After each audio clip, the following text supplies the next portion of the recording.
What is going on, folk? It's NimbleThor here, and welcome back to my mobile gaming quest, where today we are playing Ragnarok M, Eternal Love, which is a full-blown MMORPG for mobile, and it has all the good stuff you expect from a PC MMORPG. So that means, you know, guilds and parties and dungeons and no auto-questing, by the way, no auto-questing, a very cute art style, and even a fully functioning marketplace where players can trade in-game items, so just like an auction house, essentially.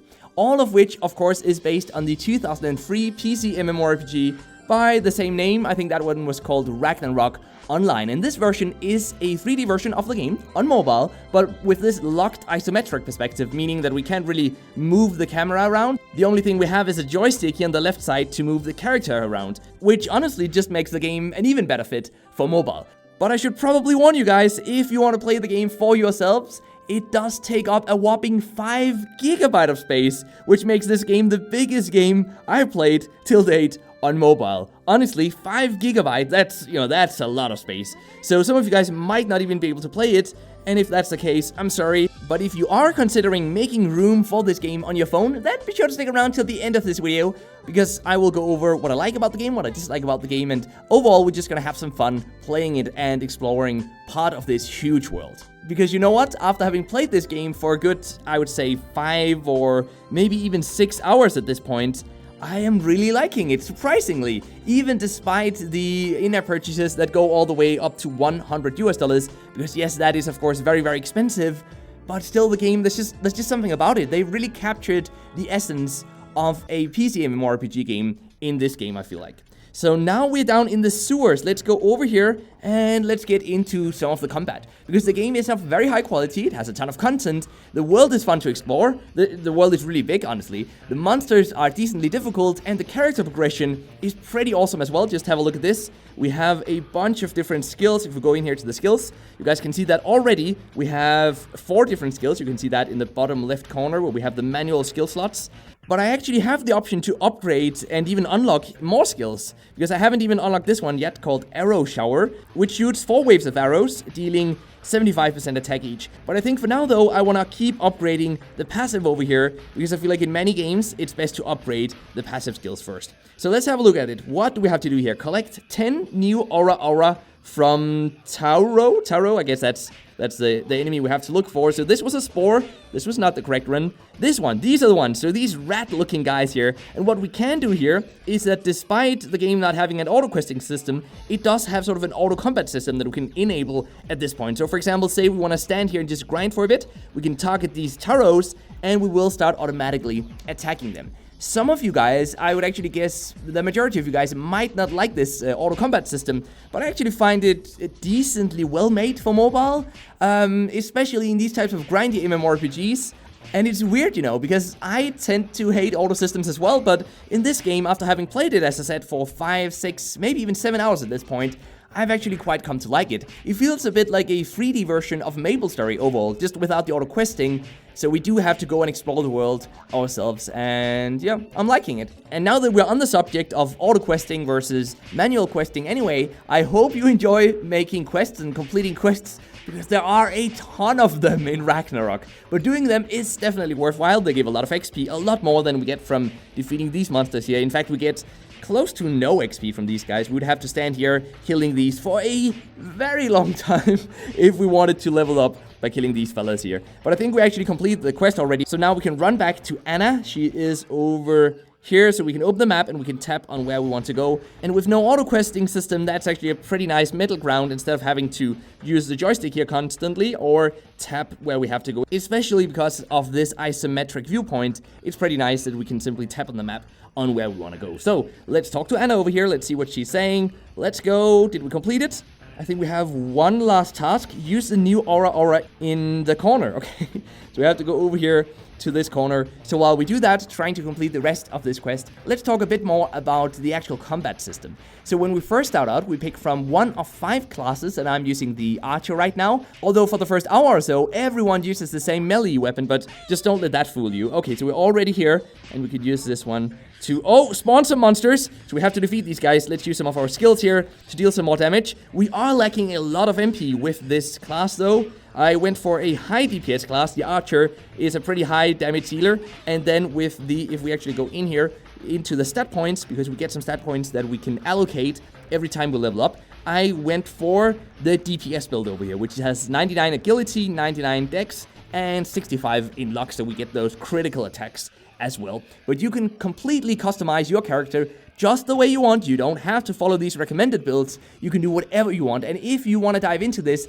I would absolutely recommend you guys go check up on some of the online resources. Go check out Reddit. Go look for some resources on this game before you just randomly start putting points into these different stats. That could be a huge mistake, and you might have to start over if you find that you've made some sort of mistake somehow. Now, another thing I really found awesome about this game is the UI. It is some of the best UI I have seen in an MMORPG on mobile, if not the best, because of one thing in particular, and I'm gonna show you guys that as soon as we're done with that quest. Yes, okay, I'm gonna show you guys now. So, if we have to defeat this boar, it seems, that I accidentally started attacking. So, if we go up here to our bag and we say, we have an item that we want to have more of, for example, this apple juice, which is a fruit juice squeezed from apples. It can restore 60 to 115 SP, which are mana points, by the way. So let's say I want to get more of those, but I'm a new player, so I don't know how I'm gonna get more of them. I can simply tap on acquire in the top right corner of this apple inspector here. I can click acquire, and I can see which types of monsters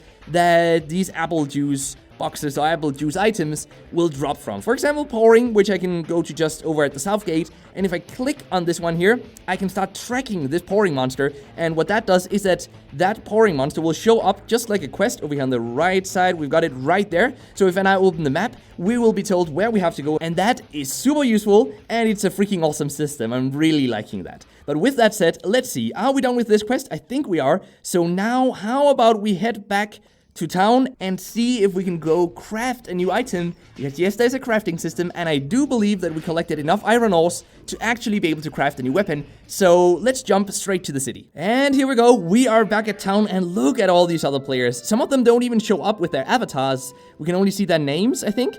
But that's probably just the game trying to make sure that it doesn't overheat my phone from loading all of these many players, because this is a very popular game, I think that's safe to say, already at this point, even though it just recently released. Okay, so let's go to equipment craft over here, Todak. I want to go in here and craft this item. Do I have enough? Oh, I didn't notice that we actually don't have enough of these Jalopy. Okay, so where can we get Jalopy? Well, as luck just have it, we could actually get those from the spores in the sewer, which was where we were just before, literally just before, or we can buy them on the exchange from other players. Now, I don't want to go ahead and spend my money on that, so I'm actually just going to go back here to the spores. So let's head down to the sewer, and we're just going to wait for this short teleportation screen. The loading screens, by the way, are very short in this game. It really surprised me because the world map is freaking huge. Look at this. If we go over here to the world, you guys can see that we've only explored such a small part of the game so far. We've only been in Frontera, which is the main city we're in right now. But then we've been at the Frontera West Gate and at the South Gate. But there are so many other cities, and look at how big this world is. Look at how much they would be able to expand onto. There's so much land all around. And that really excites me. For once, I'm actually really excited and really looking forward to explore so much of this game. And that's a feeling I haven't really felt with any other MMORPG game on mobile, except maybe old school RuneScape, but I already played that on PC though. And then I think that's maybe it. Actually. But what about you guys? Is there any game that has given you that type of I just want to go explore feeling? If so, let me know in the comment section down below. Okay, so let's have a look at this. Which type of monster was it we had to kill? It was these spores, wasn't it?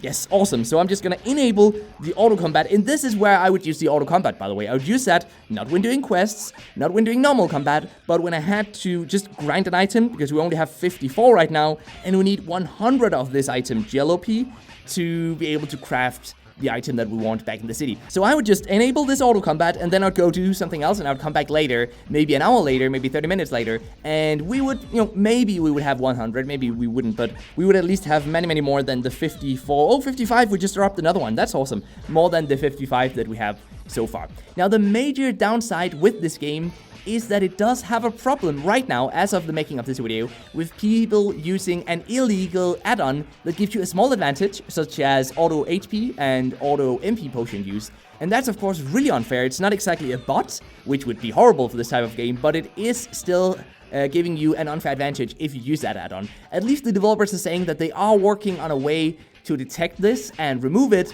and you know they will ban people, but only for 3 days to begin with, and then a permaban after that. I honestly think they should just permaban people immediately. I think that's the only right thing to do, but at least they are working on it. But just so you guys are aware, you might have to deal with that yourselves, but please do not use any of those illegal add-ons. They're illegal for a reason. You will get banned if you use them, so don't do it. One last tip I'm gonna end off with here is that if you go to your backpack and you see this item here, warm meal, definitely use it. I didn't use it to begin with, and what this one does is that it's automatically gonna recover some HP and some mana over time, for a very long time actually. In fact, it stores 120,000 HP, and then it uses from that pool that it has stored up, 120,000 in total, every time you lose some HP, and the same for the mana.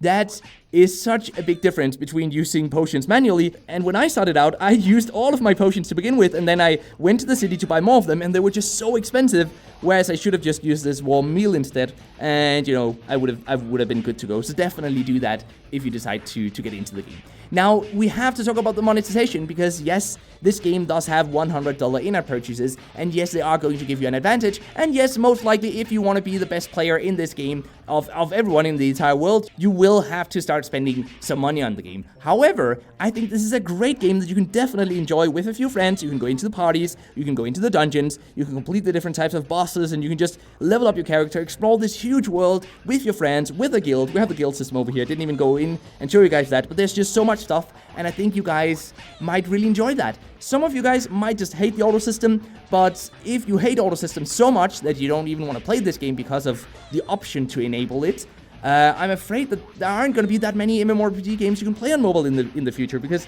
the vast majority of them are going to have some sort of auto system. You can choose to play without it, and the good thing is that we can't use it forever. We have a limit on X amount of minutes per day, and my opinion on this subject is that as long as there isn't auto questing, I'm actually okay with it, because auto questing really does ruin the game. It removes all exploration elements from an MMORPG, which I think is what MMORPGs are all about at the end of the day. Exploring a huge world with your friends, finding new enemies, trying to defeat them, dying, returning to town, going out again a bit stronger this time, and hoping to defeat the monster that killed you, and so you would get your revenge. Guys, we have 61 items of the 100 we need so far. We're not gonna get all of them in this video, but maybe if you hit subscribe and hit the notification bell, I will share a screenshot of me actually crafting that item once I get back to town, and I'll share that in the community tab, which you will see here on the channel. If you go to my channel, go to the community tab, you'll see that, or you can see it if you simply hit the notification bell.